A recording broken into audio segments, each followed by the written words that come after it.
Então, a gente vai ver aqui, a partir desse primeiro período, a gente vai falar sobre esse episódio conhecido como o golpe da maioridade, né? Vale lembrar que quando a gente analisa, quando a gente para observar, quando a gente para aqui para analisar a questão do golpe da maioridade, na verdade, da antecipação da maioridade do Dom Pedro II. Dom Pedro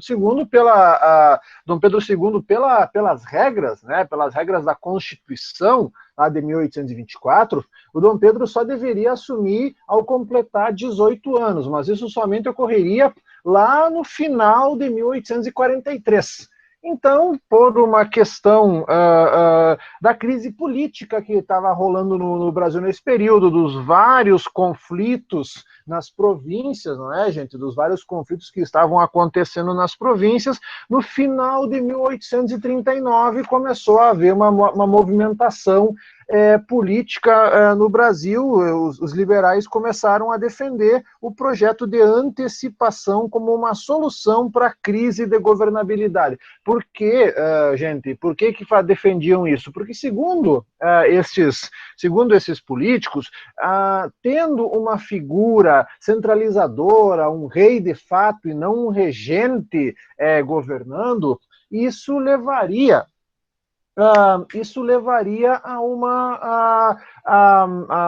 digamos, arrumar a casa, botar a casa em ordem. Essa era um pouco da justificativa que eles faziam ali naquele período. Então, isso é uma justificativa aqui que eles falam do porquê que eles decidiram antecipar a maioridade do Dom Pedro II. Só um pouquinho aqui, pessoal. Deixa eu falar um negócio.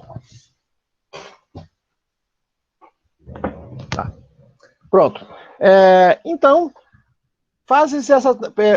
começam a defender esse projeto, né? E aí também há uma probabilidade aqui no caso, tá? E provavelmente os liberais também esperavam assim, derrubando o Ministério Conservador do Pedro de Araújo Lima, né? Esse cara que havia sido, que havia entrado no lugar de regente do padre Diogo Antônio Feijó. Eles pretendiam controlar o poder, manipulando o jovem imperador. Vale lembrar que nessa época o Dom Pedro ele tinha 14 anos, né? No caso, na verdade, quando ele assume, ele não tinha 15 anos ainda, ele estava com 14 anos quando ele assumiu. E aí, então, em 1840, através do liberal Antônio Carlos de Andrada e Silva, irmão do José Bonifácio, né, daquele que foi o cara responsável por cuidar do Dom Pedro II enquanto ele tivesse se preparando para assumir o trono de imperador, então é fundado o Clube da Maioridade, lá no ano de 1840. Então a fundação do Clube da Maioridade e o papel da imprensa igualmente hostil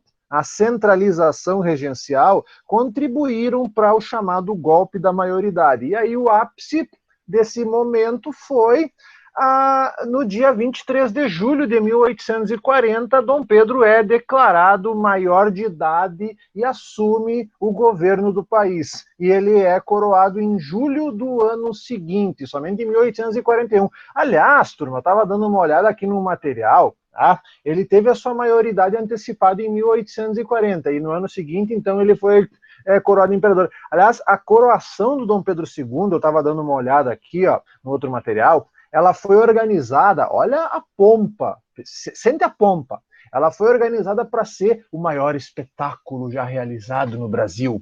Tanto que os preparativos já começaram, ele vai tomar posse, vocês viram ali no material de vocês, em julho de 1841, tá? Só que lá em janeiro, deixa eu abrir aqui o material, deixa eu abrir aqui, tem gente para entrar. Opa, tem mais gente aqui para chegar. Então, aqui eu dizia para vocês que ele teve a maioridade antecipada em julho de 1840, e aí só no ano seguinte ele vai tomar posse. Mas em janeiro de 1841, começou os preparativos para sua posse. Imagina, 6 meses preparando uma festa, turma. Houve, então, só para vocês terem uma ideia, né, da cerimônia da posse dele. Teve cortejo de centenas de pessoas, teve cavalaria, teve carruagens, arqueiros, tiros, salvas. Os caras chegaram a construir um edifício especialmente para a data, a chamada Varanda da Aclamação. E foi justamente desse edifício, né, desse edifício conhecido como Varanda da Aclamação, que o Dom Pedro saudou o povo após ser coroado. Na verdade, e aí então tem um depoimento de uma historiadora bem conhecida chamada Lilia Schwartz. Ela disse que houve várias festas em toda a cidade em homenagem à coroação do Dom Pedro. Por todo o Rio de Janeiro eles colocaram imagens de grandes imperadores, com o objetivo de relacionar o jovem imperador do Brasil a um passado glorioso. A coroação, as festas e todos os rituais em torno dele, eles reacendiam o desejo da população por um novo rei brasileiro, sagrado e encantado, reafirmando as crenças do poder divino em torno do monarca. Então, o Dom Pedro II, turma, ele assumiu como imperador, e aí ele foi feito toda uma cerimônia, né? O Dom Pedro II, ele foi um cara que, vocês têm ali no material de vocês, uma imagem, ali na página 38, você consegue perceber ali, ó, Dom Pedro, Dona Francisca e Dona Januária, essas eram as irmãs dele, né? Então, olha ali, uma pintura de Félix Émile Tonnerre. Nota-se no aposento um globo terrestre, sim, Dom Pedro não era tonto de achar que a Terra era plana. Tá? Um globo terrestre, uma pintura, uma mesa e objetos de estudo como livros e papéis. Desde cedo, Dom Pedro recebeu uma educação refinada com a intenção de prepará-lo para exercer a função de imperador. Isso aconteceu realmente com o Dom Pedro. É claro, né, filho de um príncipe, né, cheio de riquezas, alguém que descendia. E aí uma informação importante, né? Dom Pedro era um cara que ele descendia de uma casa real europeia muito famosa, que era os Habsburgo. No caso, o Dom Pedro, ele é uma coisa que é muito importante, e aí tem uma distinção que nós temos que fazer do Dom Pedro em relação ao pai dele. E aí tem uma coisa que é muito importante a gente compreender. Assim, ó, o Dom Pedro II, como ele era descendente de uma das mais poderosas dinastias da Europa, a dinastia Habsburgo, ele recebeu dos seus mestres e dos seus tutores uma educação rígida, muito diferente da que o pai dele teve. Então, assim, o Dom Pedro ele foi educado, ele foi doutrinado para ser um grande chefe de Estado, um cara livre de paixões mundanas, um escravo das leis e do dever. Então, como a gente vê, ele tinha que ser alguém muito diferente do pai. Vocês devem lembrar que o Dom Pedro I, o pai dele, era um cara mulherengo, era um cara meio tosco, era um cara meio rude, um cara que teve várias amantes, que teve vários filhos, não se sabe quantos, era um cara que tinha uma série de situações ali vexatórias para o cargo dele, e o Dom Pedro, ele tinha uma carga, Dom Pedro II, ele tinha uma carga muito grande em cima dele para superar. Então, por isso que ele teve toda essa preparação para ser justamente diferente do pai. Mas, tirando essa parte, gente, vamos tirar aqui então essa parte, vamos entrar agora sobre a parte da política no Brasil do segundo reinado. Olha só quem veio agora, é engraçado, eu deixei o espaço aqui, ela vem e deita, né, e fica, né, olha só, né, que coisa. Bom, durante o governo do Dom Pedro II, e aí é o seguinte, gente, Dom Pedro II, ele ficou 49 anos no cargo, de 1840 a 1889. Até hoje, nenhum líder ficou tanto tempo assim no poder no Brasil. Bom, isso também não é muito difícil, não é, turma? Porque monarquias, elas têm, as monarquias, os reis, eles ficam o tempo que eles aguentarem. Não é que nem na República, que na República você estabelece, você é eleito para um cargo por tempo determinado. É claro que aqui a gente vai separar, por exemplo, vocês devem ter estudado, no 9º ano, vocês devem ter estudado Getúlio Vargas, né, como vocês estudaram, e a gente vai estudar novamente ano que vem o Getúlio Vargas. O Getúlio Vargas, se somar os mandatos que ele ficou quase 19 anos, certo? Mas não dá nem a metade do tempo que o Dom Pedro ficou no poder. Então, ali, gente, durante o governo do Dom Pedro II, haviam dois partidos políticos disputando o poder no Brasil, que era o Partido Liberal e o Partido Conservador. Mas uma informação aqui importante para vocês, gurizada. Deixa eu só abrir aqui uma coisa. Sim, ela fica, né? Verdade. O Dom Pedro, na verdade, essa questão dos partidos, essa questão aqui dos partidos, é importante ressaltar que tanto o Partido Liberal quanto o Partido Conservador, eles pertenciam aos mesmos setores privilegiados da sociedade brasileira. Então, na verdade, uma coisa que a gente vai ver ali, ó, o Partido Liberal, ele se originou da união do grupo dos progressistas, dos liberais exaltados e de indivíduos descontentes com essa centralização do poder. E o Partido Conservador, ele resultou da junção dos regressistas com o grupo dos restauradores. Né? Então, mas na verdade, embora eles tenham semelhanças inegáveis em relação à origem social e aos interesses econômicos de seus integrantes, isso é uma coisa que não tem muito o que contestar, havia entre eles diferenças, na verdade a diferença entre eles era em relação ao modelo de Estado que eles queriam estabelecer. Enquanto os conservadores defendiam o fortalecimento do executivo na figura do rei e do poder central, enquanto os liberais manifestavam-se a favor da ampliação da autonomia das províncias e alguns eram simpáticos às ideias republicanas. Quando a gente fala de autonomia das províncias, quando nós falamos de autonomia das províncias, na verdade, a gente está falando que é o seguinte, ó, quando o poder ele é muito centralizado na figura do imperador, todas as decisões passam por ele. Autonomia não, os estados eles têm uma certa liberdade de tomar algumas atitudes sem precisar da bênção do imperador. Tá? Então essa é uma diferença aqui que ela acabava diferenciando, essa é a principal diferença aqui entre eles. Bom, turma, para nós ver ali, ó, o primeiro ministério formado após o golpe da maioridade, ele era de maioria liberal, né? Até porque foi essa maioria liberal foi o que apoiou a antecipação da maioridade do Dom Pedro.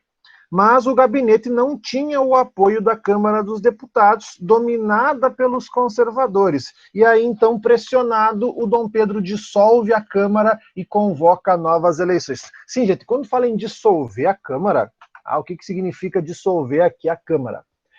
Você fecha, né? Você encerra o mandato de todo mundo e convoca novas eleições. Tá, mas professor, o Dom Pedro podia fazer isso? Sim. Baseado no poder moderador. Eu havia trabalhado com vocês alguns meses atrás, algumas semanas atrás, eu havia trabalhado com vocês lá sobre a Constituição de 1824 e do artigo 90, acho que no artigo 101 do poder moderador, depois vocês podem ver lá, o Dom Pedro podia sim dissolver a Câmara, a hora que ele bem entendesse. Então, não só o Dom Pedro, o imperador no geral, ele podia sim dissolver a Câmara. E aí, feitas novas eleições, né, no caso, dissolvida essa primeira Câmara lá em 1840, as eleições realizadas em outubro de 1840 transformaram-se numa batalha pelo voto. E aí é o seguinte, né, gente? Essa eleição de 1840, tá, devido a práticas como falsificação de votos, roubo de urnas, espancamento de adversários políticos, essa disputa ficou conhecida como a eleição do cacete. Do cacete, como diria o Cartman, do cacete. Essa eleição do cacete, mas tu imagina, né, gente, foi uma eleição extremamente tumultuada, tá? E isso que o voto era aberto, né? Então, assim, ó, e o resultado, é claro, foi uma vitória dos liberais, né, nesse processo. Mas, pressionado pelos conservadores, o Dom Pedro dissolve o gabinete liberal e forma um ministério conservador. E aí, excluídos do poder, os liberais também perderam a Câmara, que foi mais uma vez dissolvida pelo imperador por pressões do novo gabinete. Olha só que esculhambação isso, né, gente? Vamos falar a verdade, né, gente? O início do segundo reinado ele foi um tanto tumultuado politicamente, e bota tumultuado nisso, né, gente? Na verdade, como está dizendo aqui, ó, como está dizendo aqui, o Dom Pedro ele assume o poder numa fase turbulenta da nossa história. Na verdade, quando o Dom Pedro assume, ainda estão rolando alguns conflitos em algumas regiões do Brasil. Por exemplo, está rolando ainda a balaiada lá no Maranhão, quando o Dom Pedro II assume, está rolando a Revolução Farroupilha aqui no Rio Grande do Sul, quando o Dom Pedro assume, então não foi uma coisa assim tão tranquila, né, gente? Não foi uma coisa assim tão tranquila assim no começo do governo do Dom Pedro II. Então não foi uma coisa assim muito fácil aqui. Ó. Bem, turma, mas seguimos aqui adiante, de volta ao governo, os conservadores, eu vou passar para frente aqui o material agora, tá? Aqui. De volta ao poder em 1841, os conservadores retomaram a política de centralização destinada a fortalecer a autoridade imperial e assim reduzir a autonomia dos presidentes das províncias. Então, as primeiras medidas que eles vão fazer ali, ó, certo? Eles vão... o Conselho de Estado, que havia sido extinto em 1934, é restaurado em 1841, o poder moderador ele é restaurado, porque assim, ó, que foi estabelecido em 1834, foi estabelecido que os regentes eles não poderiam ter o mesmo poder moderador que o rei tinha. Então, ali em 1841, o poder moderador, agora que tinha um rei de fato, volta como era antes. Então, ali o Conselho de Estado é restaurado, há uma reforma do Código de Processo Criminal, transferindo atribuições judiciárias antes exercidas pelos presidentes das províncias para o governo central. Além disso, a escolha dos oficiais da Guarda Nacional passou a ser da competência de indivíduos indicados pelo imperador ou pelo governador da província, presidente da província. O fortalecimento do poder central é óbvio que ele não vai agradar todo mundo. Então, ali uma coisa que a gente vai ver, ó, tá? Uma coisa que a gente vai ver ali é a seguinte, né, gente? O fortalecimento do poder central não agradou principalmente as províncias de Minas Gerais e São Paulo, que já estavam insatisfeitas com a dissolução da Câmara em 1841 e a redução do poder judicial das províncias e diante disso, em 1842, os liberais paulistas e mineiros iniciaram uma série de manifestos em defesa de autonomia regional. Ali está dizendo, né, gente? Só que assim, ó, São Paulo e Minas, eles começaram a fazer uma série de protestos, né, em defesa da autonomia regional. Eles achavam que outras províncias fossem apoiar, mas não teve. Tá?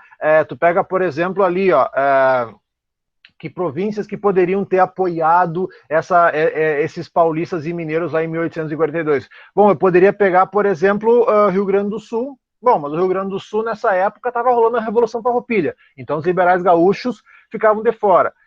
Os liberais de Curitiba, que ainda pertenciam à província de São Paulo, queriam se emancipar, então não queriam estar junto com eles. Os liberais de Pernambuco estavam num clima de insatisfação, certo? E esse clima de insatisfação ele vai estourar lá em 1848, num episódio conhecido, né, gente? Num episódio conhecido como Rebelião Praieira, né? Então ali, ó, em Pernambuco, cenário de tantas rebeliões anteriores, a mobilização liberal assumiu maior amplitude com a eclosão da Rebelião Praieira do ano de 1848. Então, assim, turma, é claro que tu pega, por exemplo, aqui voltando ao episódio lá de Minas Gerais, voltando a esse conflito lá de...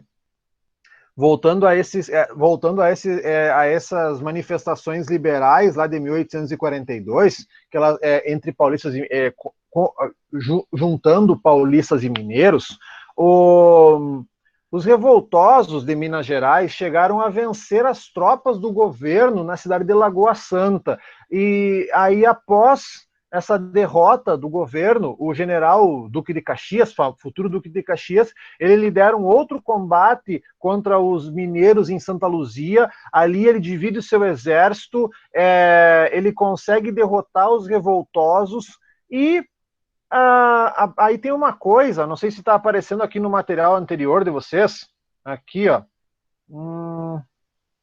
Não, aqui no material de vocês não aparece o nome, mas se vocês olharem ali, ó, depois dessa revolta em 1842, essas revoltas liberais de 1842, os liberais passaram a ser chamados de modo pejorativo de luzias.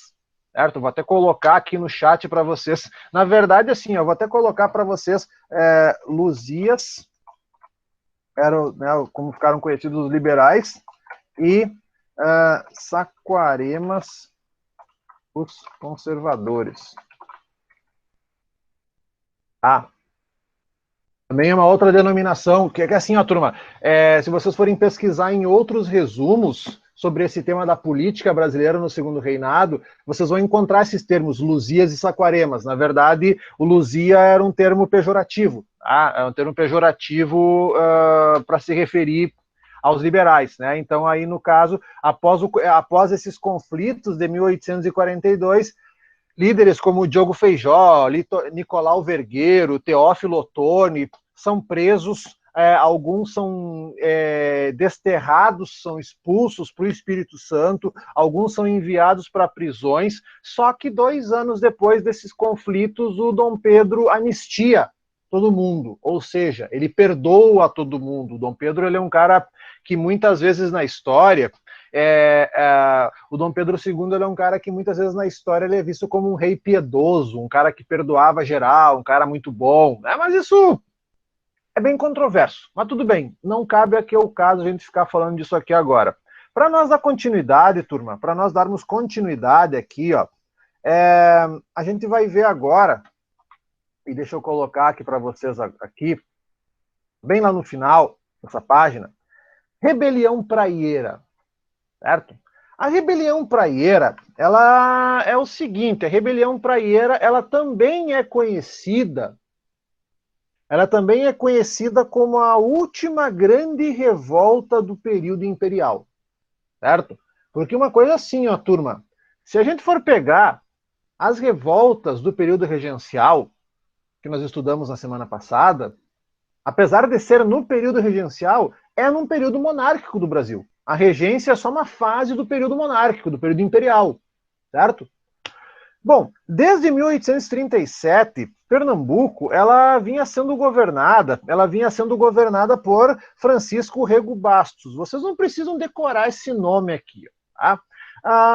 Então, Pernambuco era governada por um cara representante da oligarquia açucareira que controlava Pernambuco há muito tempo, né? A oligarquia de Pernambuco, a oligarquia açucareira de Pernambuco, ela teve muito poder, mas ao longo do seu mandato, ele manteve uma postura conciliatória em relação à oposição liberal. Só que em 1842 a coisa mudou, porque muitos membros do Partido Liberal se rebelaram, porque nem todos os aliados liberais de Rego Bastos tinham acesso aos cargos do governo e a outros benefícios. Então, acabava acontecendo isso, né? Então, aí o que fala, né? Mas por que acontece a revolta praieira? Bom, turma, primeiro ponto, mais uma vez, um ponto interessante aqui, ó, a crise da produção açucareira nordestina, certo?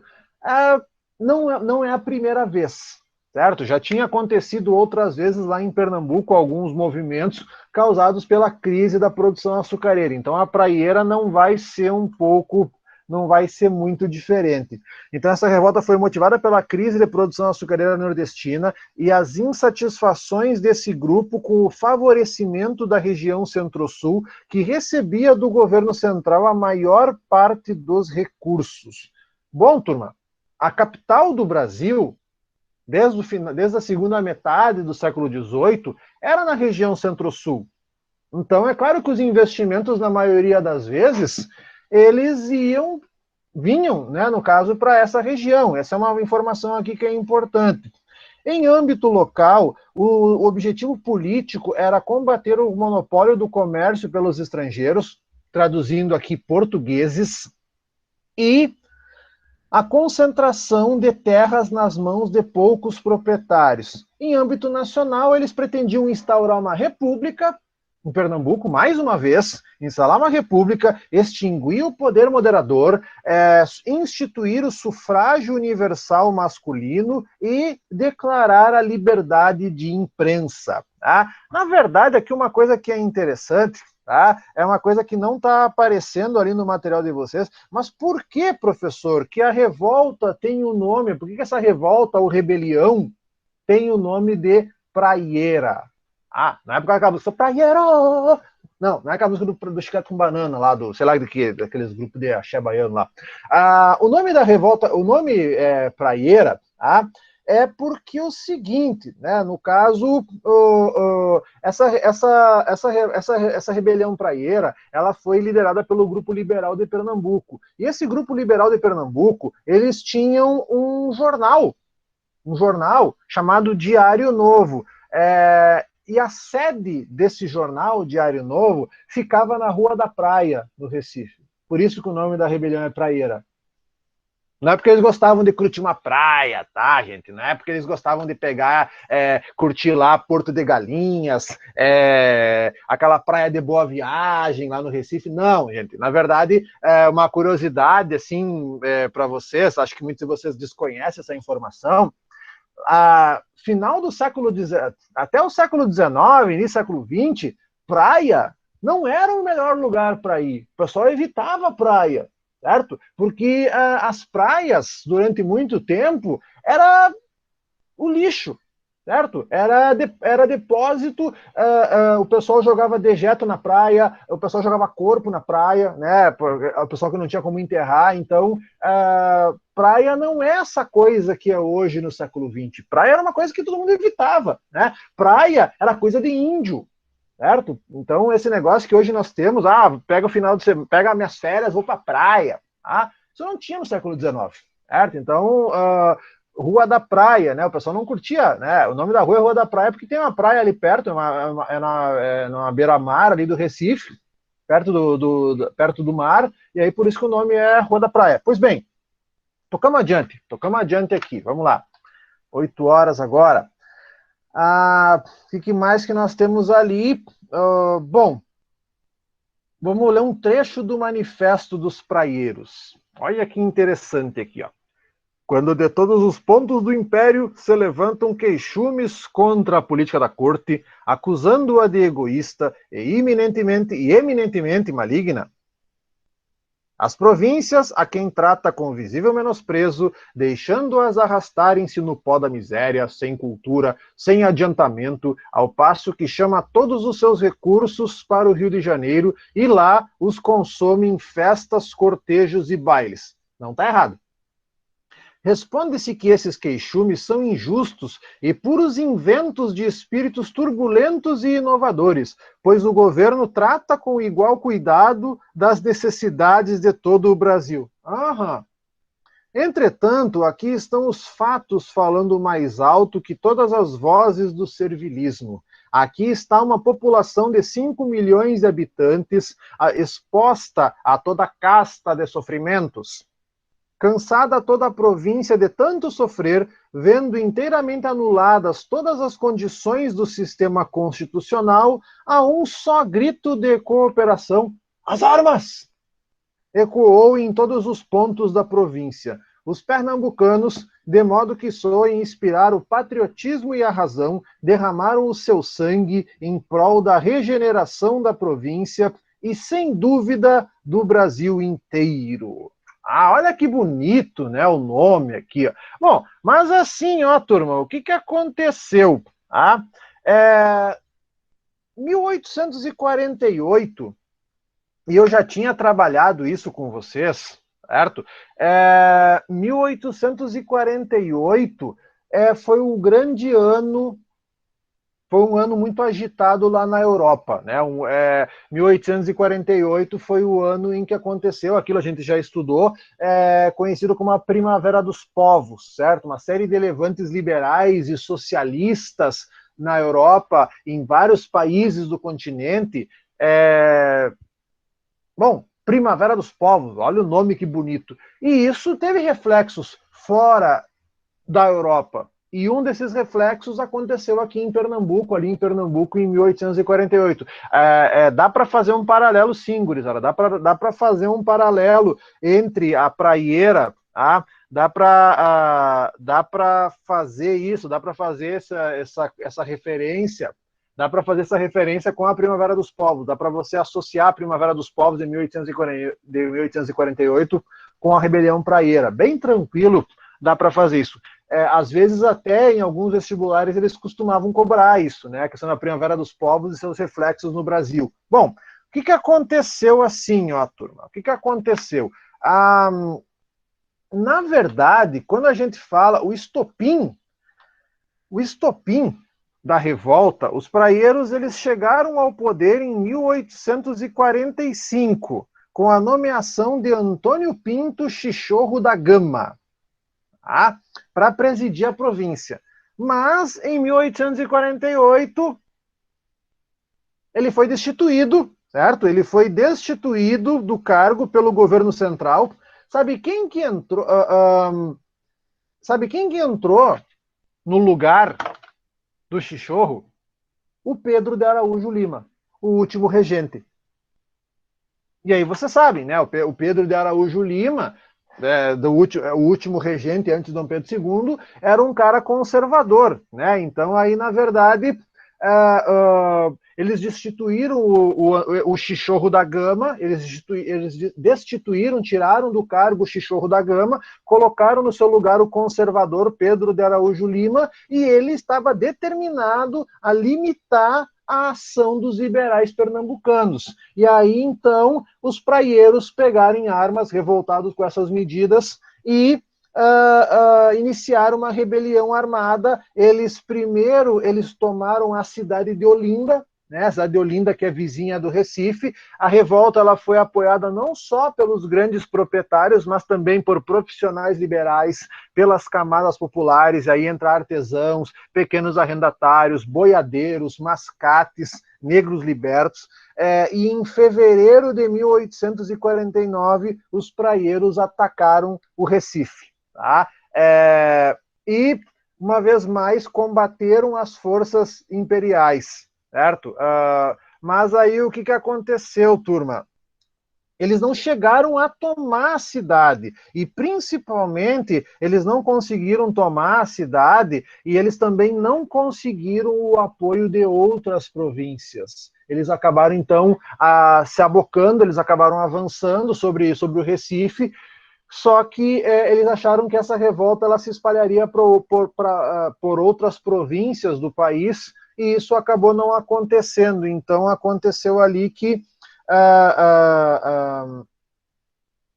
em razão da falta, o movimento acabou se desarticulando, e em 1851 o governo conseguiu pacificar a região, né? Então, ali o que aconteceu?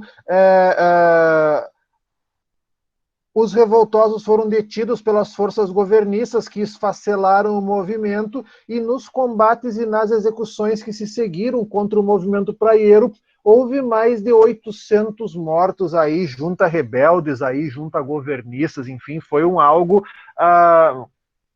algo bastante grande aqui. Bom, uma coisa assim, turma, é claro que os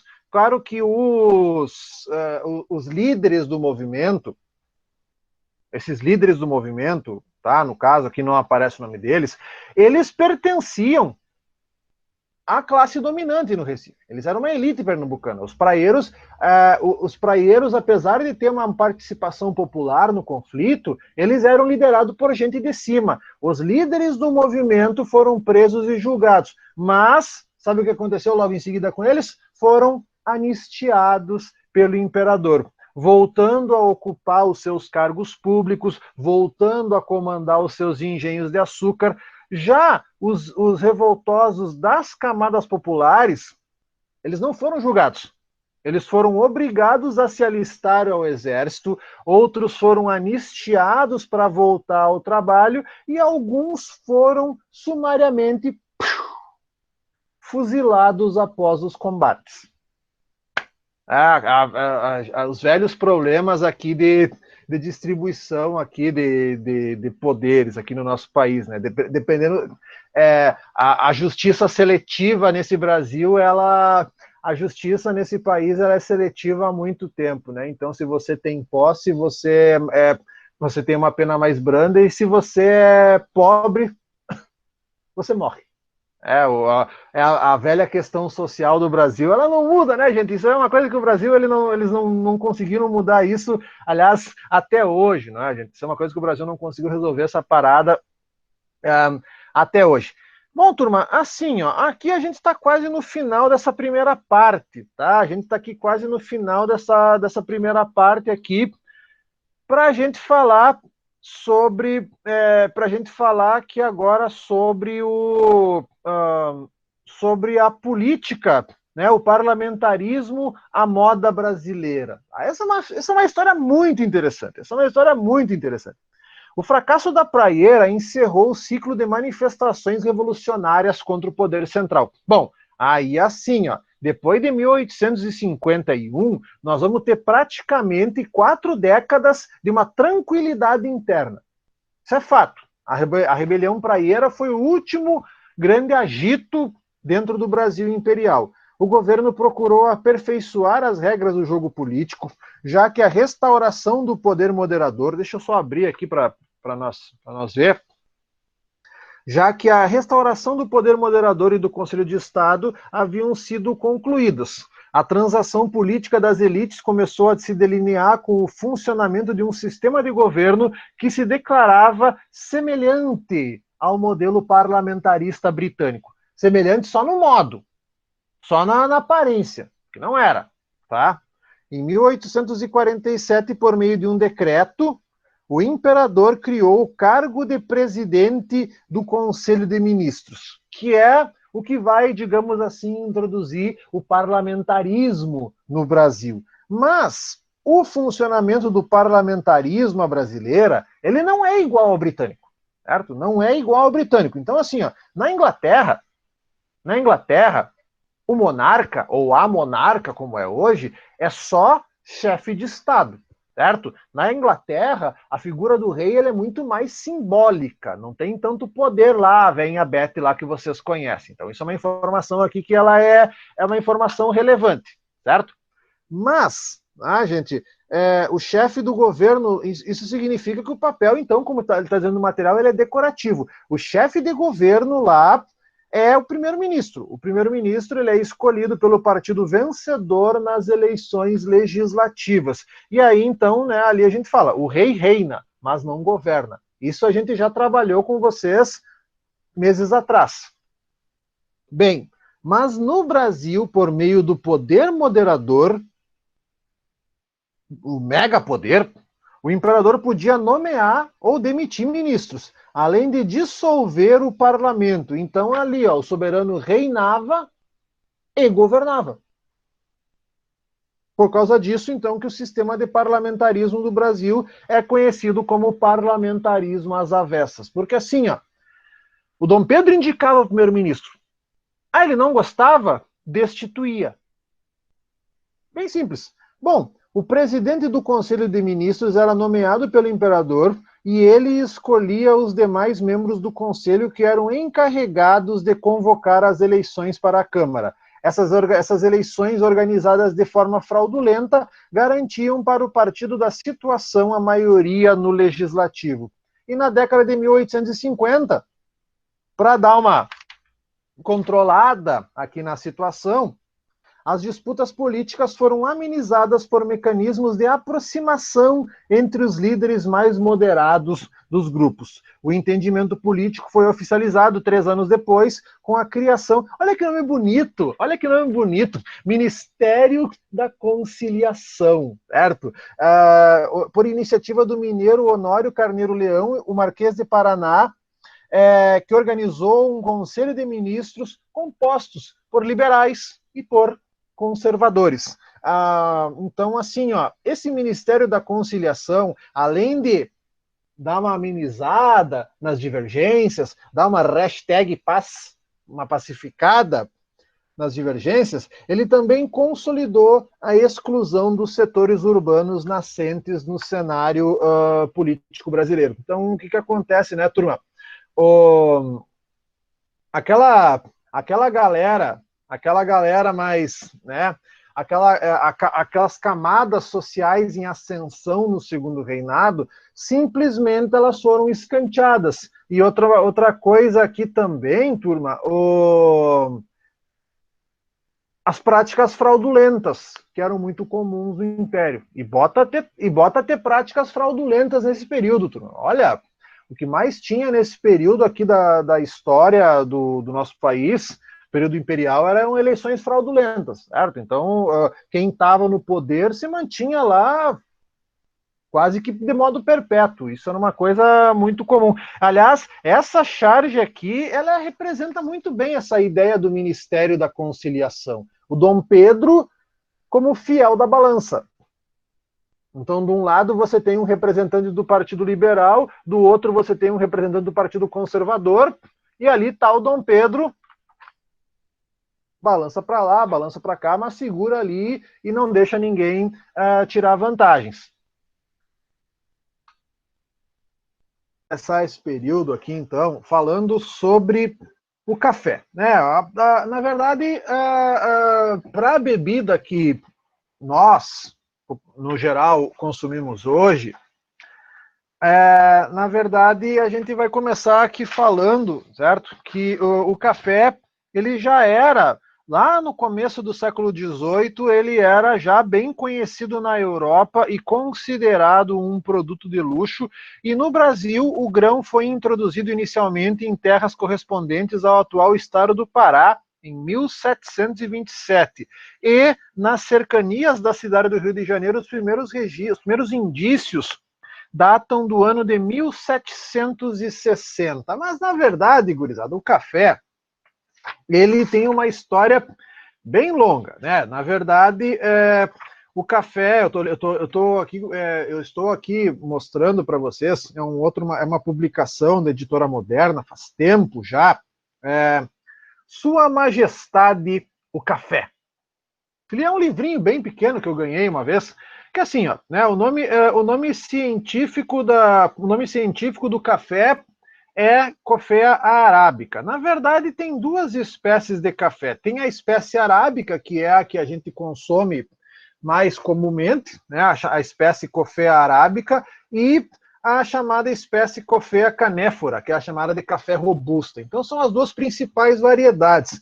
Mas, aqui no Brasil, a mais comum mesmo é a arábica. Se vocês forem pegar, por exemplo, nas embalagens de café, tanto em pó quanto solúvel que vocês consomem, tá lá arábica. É difícil você encontrar da variedade canéfora aqui sendo produzida. Bom, assim, ó, gente, para começo de conversa, o café ele é originário de uma região da Etiópia chamado Cafa. Daí vem o nome, Cafa. Diz a lenda que um pastor chamado Caudi observou que suas cabras ficavam mais espertas e saltitantes ao comer as folhas e os frutos do cafeiro. E aí, curioso, o pastor experimentou os frutos e se sentiu mais alegre.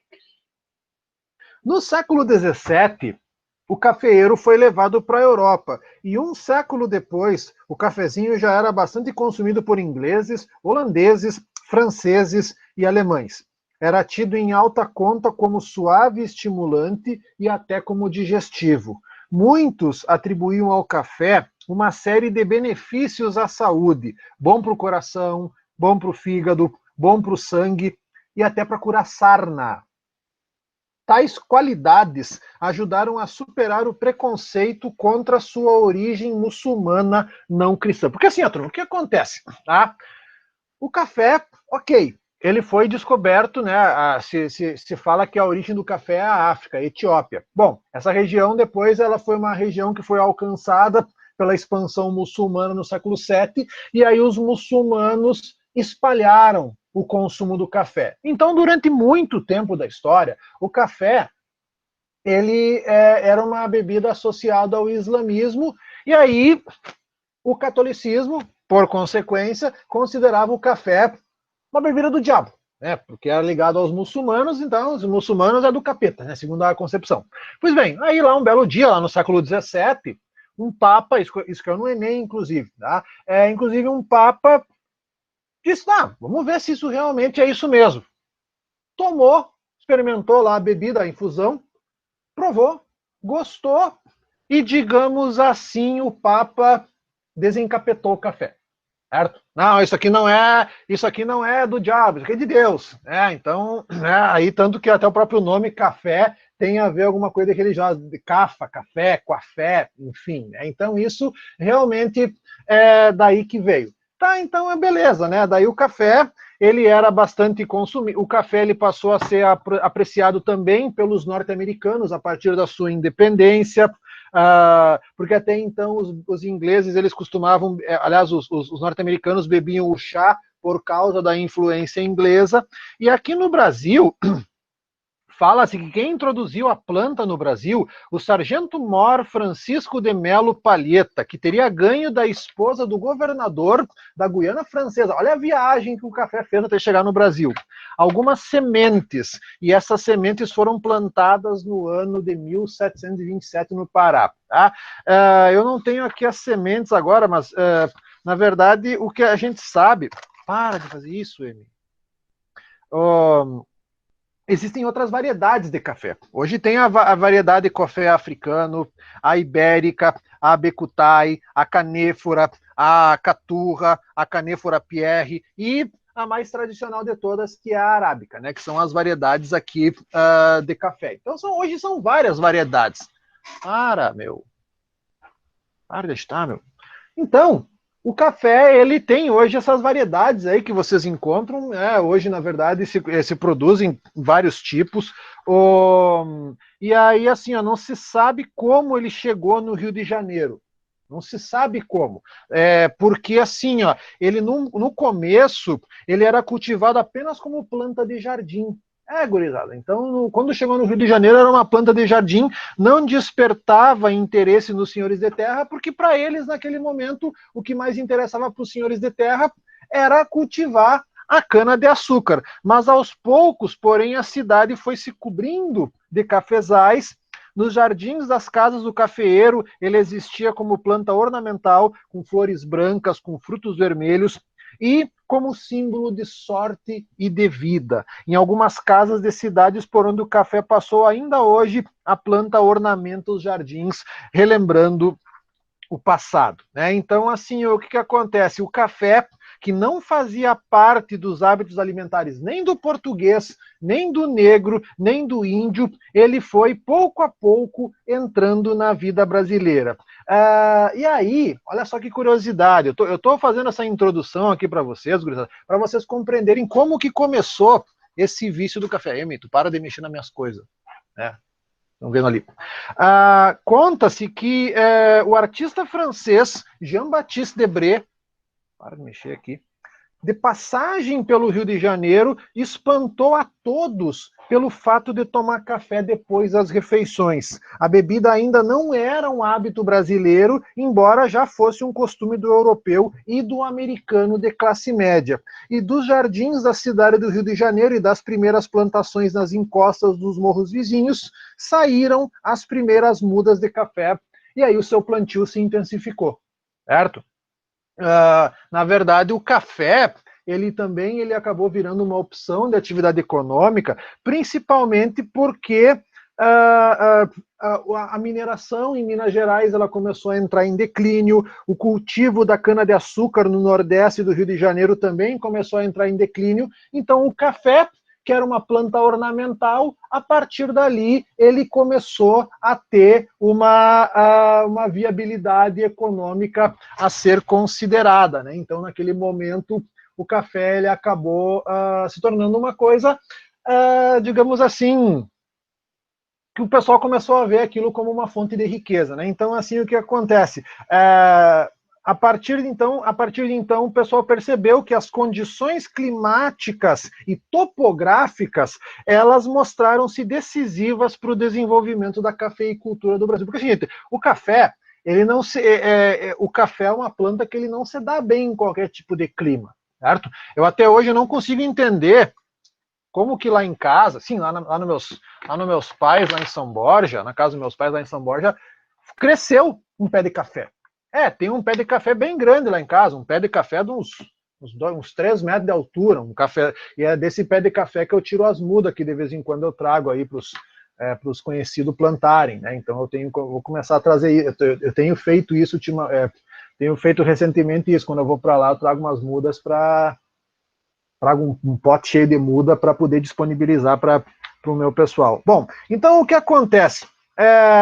Os brejos e pântanos drenados da Baixada Fluminense, eles se tornaram ideais para as primeiras plantações, porque assim, recursos e equipamentos que já existiam na região, originários das minas e da atividade mercantil, foram reaproveitados no cultivo do café. E aí é o seguinte, né, gente? Aí o que vai? Então, assim, o Brasil ele tinha condição geográfica, condição econômica, tinha disponibilidade de terra, mão de obra. Principalmente, uma coisa que fez estimular a produção de café no Brasil, mercado consumidor garantido. Na Europa e Estados Unidos, o café era uma bebida fortemente consumida, então todo mundo queria o café brasileiro, certo? Então aí o que acontece? Acompanhando o crescimento do consumo internacional, as plantações foram se expandindo pelo Vale do Paraíba. Paraíba é o nome de um rio, Rio Paraíba do Sul, é um rio que corta o estado do Rio de Janeiro. E em 1870, essa região ela era a maior produtora nacional de café. E nessa época o café já estava começando a ser produzido em outras regiões aqui do Brasil, por exemplo, em São Paulo e na zona da Mata de Minas Gerais. Então aí o que acontece? A dinamização da produção cafeeira no Vale do Paraíba, ela vai seguir um modelo que já era conhecido desde o período colonial. Então o café ele vai ser baseado nesse trinômio latifúndio, monocultura e mão de obra escrava, que é aquilo que caracterizava o chamado sistema plantation, né? Então o café ele vai ter a mesma estrutura econômica, o mesmo tripé da cana-de-açúcar. Então isso também é uma característica aqui. A montagem da fazenda começava pela construção da Casa Grande, mas tu tá chatinha, hein? Pela construção da Casa Grande e terminava com a posterior formação das roças de gêneros alimentícios, destinados a garantir a subsistência dos escravos, que é aquilo que se chamava costumeiramente de brecha camponesa. Então, assim, tinha que reservar um espaço no cafezal para poder cultivar outros alimentos, porque só plantar café, colher café, não dava conta. Vamos, desce agora, desce. Agitou um pouco, já mandou ao vivo dela aqui, então já deu. Então, assim, turma, o que acontece, né?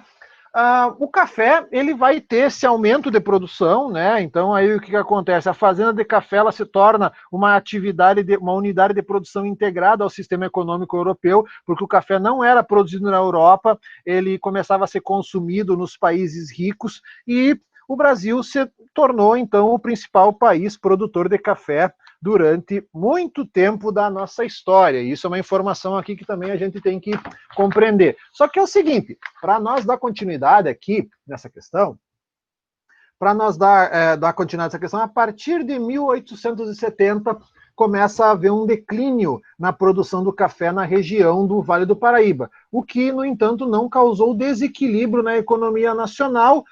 Na verdade, assim, o declínio ele ocorreu porque o solo ele estava se esgotando. Porque o café é o seguinte, né, gente? Para vocês compreenderem como é que funciona o cultivo do café, deixa eu voltar aqui na questão da planta, que é para vocês compreenderem. No Brasil, setembro é o mês ideal para o seu plantio. A primeira florada vem após 3 anos. E no 4º ano se faz a primeira colheita. Do 6º ao 8º ano, a planta tem o seu rendimento máximo. O rendimento máximo é de 5 até 8 quilos de café beneficiado por pé. e continua produzindo por até 40 anos, ainda que em menor quantidade. Então, assim, ó, tu leva 4 anos para fazer a primeira colheita. E ela tem um ápice do sexto ao oitavo, e depois produz até os 40 anos. Então, olha, gente, olha o trabalho que dá para produzir o café. E tem gente que gosta de tomar café aguado, aqueles café que parece uma água suja, né? Ainda por cima. Tem gente que eu não consigo, às vezes eu chego num lugar e tem um café que ele nem parece café, parece uma água suja. Eu chamo de chafé, né? Porque é uma coisa assim, não dá nem vontade, né? Então, o café ele tem todo um processo, né? Depois a colheita ela é de maio até agosto, os frutos são apanhados um a um ou por derriça, que é tu correr a mão pelos galhos da base para a ponta, cai isso numa cesta ou cai num pano, depois tu separa, tu limpa o café, tu bota secar, tu lava ele, tu deixa só a polpa, o grãozinho, certo? Depois esse grão é esse grão que depois ele vai para torra e moagem e aí faz o café que a gente conhece, o café moído. Então, gente, o café é um processo demorado.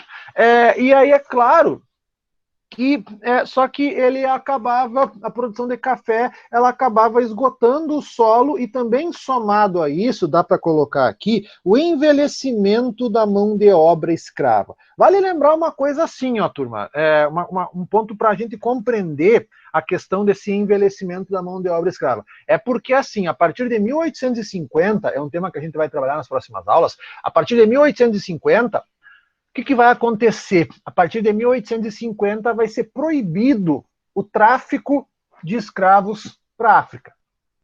E aí o que vai acontecer? Por consequência, vai diminuir a oferta de escravos. Num primeiro momento, vai se chegar a fazer um tráfico interno de escravos de uma região para outra, mas isso não vai suprir a necessidade de mão de obra, e aí a mão de obra escrava começa a envelhecer e nessa mesma época aqui, a produção de café ela já havia se estendido para a região do Oeste Paulista, aonde estava expandida. Bom, ali, como eu disse para vocês, até 1850, ano da proibição do tráfico, foram mantidos o sistema plantation e o uso pleno do trabalho escravo. Tanto, tem uma frase, eu não lembro quem que falou essa frase, era uma frase mais ou menos assim, ó, o Brasil é o café e o café é o negro. Então, o Brasil, o principal produto econômico é o café e a mão de obra escrava. Tá bom? Pois bem, mas a partir de 1850, a mão de obra vai sendo lentamente substituída pela mão de obra do imigrante. Os cafeicultores do Oeste Paulista, embora usassem o trabalho escravo em muitas fazendas da região, eles conseguiam atrair mais facilmente o imigrante para suas lavouras. Os paulistas, além de se privilegiarem da fertilidade do solo de terra roxa da região, souberam usar a tecnologia do beneficiamento do café e tornaram-se empresários dinâmicos, donos de companhias de navegação, ferrovias, bancos e indústrias, além de prósperos comerciantes. Ali no material de vocês fala o que é o beneficiamento do café. Então, ali o que tu faz? É todo o tratamento que o café passa antes de ser vendido. Então, ali tu elimina as cascas, tu separa os grãos, tu tira os caroços e você faz a limpeza. É todo esse processo que é usado para preparar os grãos para torra e moagem. Essa imagem que está aparecendo ali na página 40 de vocês. Essa é uma das imagens assim mais conhecidas do processo. Aliás, turma, esse processo ali do pessoal mexendo o café no sol para secar, sabe, turma, de uma coisa? Esse processo, ele ainda é feito, tá? Esse é um processo que ele ainda é feito para poder fazer a secagem do café. Então, isso é uma coisa bastante comum aqui até hoje. E aí, outra coisa, né? E aí o café, ele, nesse processo de beneficiamento, ele era exportado em grãos. E aí ele era exportado em grãos, e aí lá no país de origem é que o café vai ser torrado e moído. Então o café que era exportado já é o café em grão seco. Eu não tenho aqui agora para mostrar para vocês, mas eu tenho uns grãos aí que eu colhi lá do pé de café lá de casa. Sim, eu sou um cafeicultor, né, um mini cafeicultor. Nunca consegui... aqui tá, acharam aqui, obrigado. Deixa eu ver se eu tenho aqui, deixa eu ver se vai aparecer uns grãos aqui para mostrar para vocês. Apareceu aqui, vamos ver se vai aparecer bem. Tá meio seco, mas tudo bem. Vou tentar mostrar aqui para vocês. Opa. Esse aqui é o grão. Vou tentar virar aqui para vocês. Essa é a parte de trás do grão. E aqui é o grão. Tá muito pequeno aqui, né? Vou tentar. Não foca direito, enfim, certo? Mas tem os grãos aqui, ó, tem vários grãos aqui, enfim. É que esse grão aqui, na verdade, ele... dá para ver, né, Júlia? Esse café aqui, esses cafés aqui, ele estavam secos lá no chão, então... E aqui é um fruto seco. Aqui ele, na verdade, quando ele está maduro, ele fica vermelho, mas aqui ele está seco, né? Então, na verdade, eu tenho que fazer o processo. Vamos ver se eu consigo fazer aqui. Deixa eu ver se eu consigo separar as cascas dele. Tem um monte aqui. Na verdade, esse grão aqui, se você colocar ele num vaso ele vai germinar. Aí ele ainda germina. Daí, no caso, claro, é um processo que demora, como vocês viram, demora um tempão para crescer. Então, vamos ver se vai aparecer. Aqui, ó, né? Aqui, ó, né? Tirei. E, cara, tu tem que tirar essa casca aqui, tem que tirar essa casca. Normalmente tu deixa no sol, tu tira a casca e aí tu bota secar. É um processo demorado, né? Mas enfim. Tem até cheiro. Que delícia. Acho que eu vou pegar umas mudas e vou plantar no fundo do pátio, né? Vou fazer. E essas sementes aqui depois eu vou ver o que eu vou fazer, se de repente eu vou botar elas germinar ali para poder fazer mais mudas. Então, isso é legal. Aí esperar aí 4 anos para poder crescer. Tem que ter um espaço bom, né? Só 4 anos, né? Então só 4 anos. É demorado, mas deve valer a pena, né? Porque e tem que ter uma boa condição solar. O pé de café lá de casa ele tem umas árvores por perto, então ele não pega muito sol, mas de vez em quando ele germina. Esse ano não deu muito, mas teve anos que o pé veio bem carregado, e aí até a mãe chegou a torrar os grãos lá, secar no forno, torrar, e depois ficou um café bom, né? Então, enfim, é interessante esse processo. Eu acho legal, né? Esse processo de beneficiamento do café. Ele demora, mas o produto final ele vale bastante a pena. E aí vocês têm, turma, aí vocês têm ali, ó, aí vocês têm ali no mapa, na página 41, vocês têm, na verdade, na página 41, vocês têm 2 gráficos. Né? Vocês têm um gráfico da expansão da cultura cafeeira. Vocês veem ali, primeiramente, lá em Minas Gerais, não é? Vocês veem ali bastante, ali na verdade, na região do Rio de Janeiro, no leste paulista, que é essa região do chamado Vale do Paraíba. Depois, a região da Zona da Mata, que é o sul de Minas. Depois, a região de Campinas, depois o centro-oeste paulista, depois o norte do Paraná, né, a região ali de Paranavaí, Maringá, a que faz o café Iguaçu, que alguns de vocês consomem, e uma região produtora no sudeste do Mato Grosso do Sul, que eu desconhecia. E também vocês têm uma região, que fica na região norte do Espírito Santo, ali, região acima de Colatina e Espírito Santo, a região das montanhas do Espírito Santo, que, aliás, cujo café, cujos grãos, né, das montanhas do Espírito Santo são muito bons. Eu já consumi, eu sou um consumidor acostumado de café, de vez em quando eu experimento algumas variedades aí que tem no mercado. Então, hoje o mercado brasileiro, uma coisa que é muito interessante aqui também, hoje o mercado brasileiro, ele antigamente, os melhores grãos, antigamente, eles iam todos exportados. Agora já tem uma parcela significativa dos melhores grãos brasileiros que ficam aqui, não é só... porque normalmente o café que a gente consome aqui, ele não é o melhor café, o melhor grão, não é. Mas hoje tem ficado porque há no Brasil uma demanda por café de melhor qualidade. Há mercado consumidor para isso. Hoje o pessoal aqui no Brasil está mais disposto a pagar por outras variedades de café aqui. Então isso também é uma coisa a se considerar hoje nas variedades. Pois bem, vocês têm ali, ó, que a rápida expansão do cultivo do café, ela contribuiu para a solução da crise econômica que estava instaurada no país desde o governo do Dom Pedro I. Desde lá do... Porque, assim, o Dom Pedro I, economicamente, o governo dele foi um desastre. Certo? Então, desde lá, a situação ela não era muito favorável. Além dos mercados europeus, o produto conquistou os Estados Unidos, que ainda no século XIX se tornaram os maiores consumidores do café brasileiro.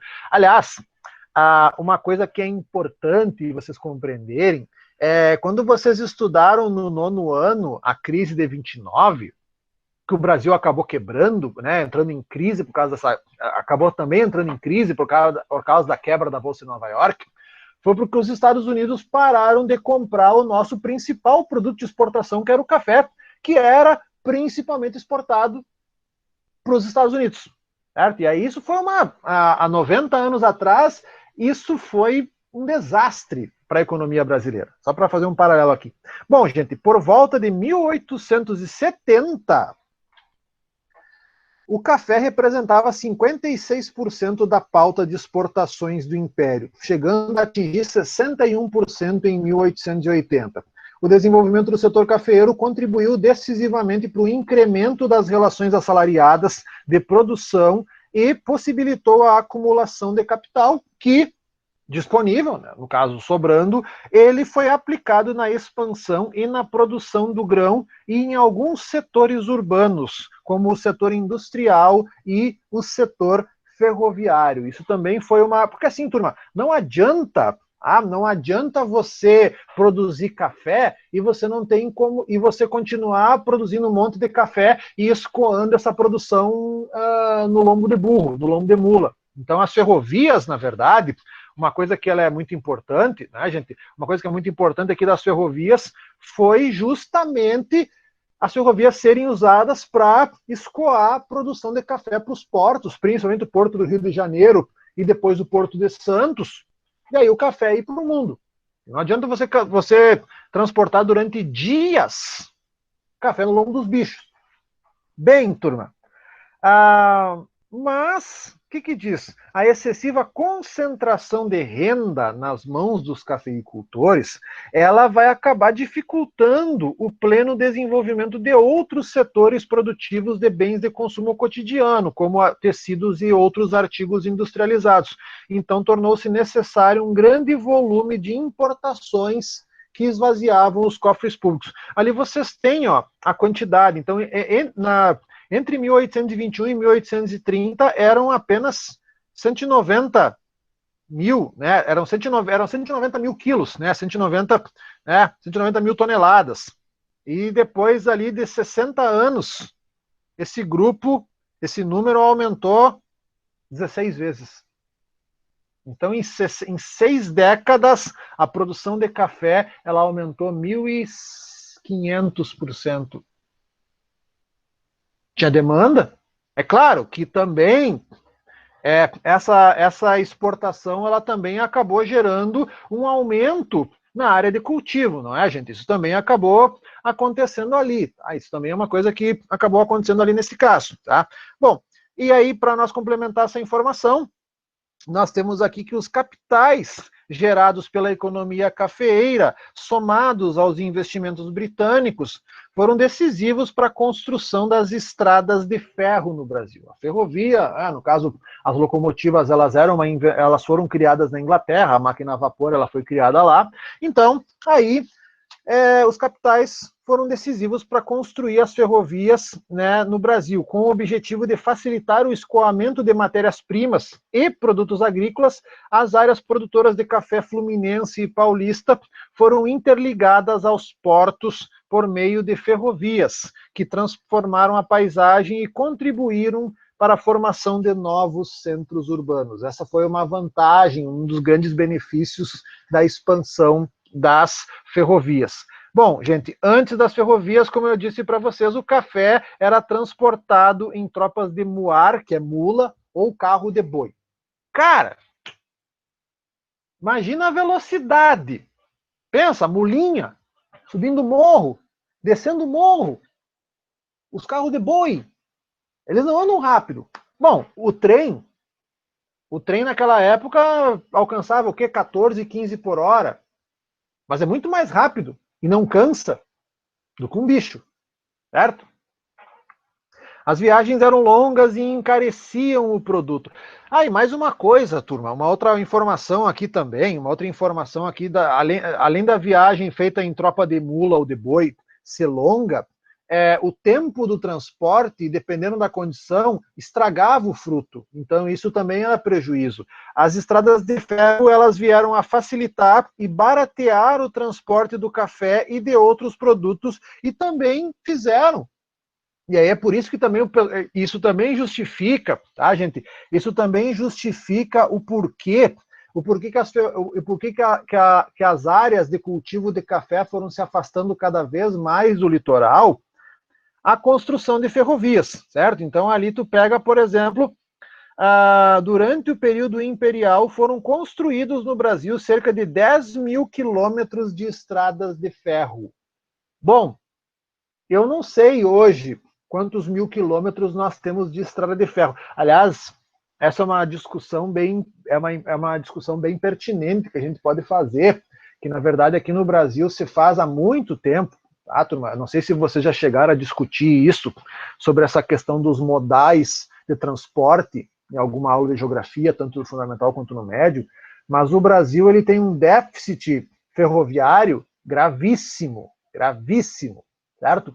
O Brasil, ele, na verdade, até os anos 50, ele tinha uma malha ferroviária considerável. Mas, depois dos anos 60, essa malha ferroviária estagnou. E hoje, quase ninguém usa transporte de trem. Na verdade, hoje trem é para... hoje, se vocês forem pegar, por exemplo, claro, aqui na nossa cidade, aqui em Juí, por exemplo, aqui em Juí vocês já viram várias vezes passar o trem, é um trem de carga, não é? Mas o problema das ferrovias aqui do interior do estado é que quando elas foram construídas, elas seguiam a geografia do terreno. Então aqui tem muita curva. Então aqui não dá para você colocar um trem de alta velocidade nessas ferrovias que tem aqui, nas que ainda restam. Porque uma coisa, turma, se vocês forem pegar, por exemplo, lá na minha cidade natal, até o começo dos anos 90, cruzava trem. Mas há 30 anos atrás, a rede ferroviária federal ela foi privatizada. E aí o que aconteceu? 27 mil quilômetros. Isso que é assim, né, Júlia? 27 mil quilômetros, mas acredito que não esteja, que esteja aí, inclusive, ferrovias que não existem mais. Trechos ferroviários que foram arrancados, certo? Tem muito trecho ferroviário que não existe mais. Por exemplo, lá o trecho que pegava, uma boa parte do trecho que ia até São Borja, não existe mais, né? Então eu me lembro que até o começo dos anos 90, tem trechos ferroviários aqui pelo estado que foram abandonados, que não cruza trem faz anos, certo? Então tem vários trechos ferroviários aqui do nosso estado. Até tem um livro aqui, depois eu quero mostrar para vocês, deixa eu ver onde é que ele está aqui. Deixa eu ver onde é que eu escondi esse livro aqui.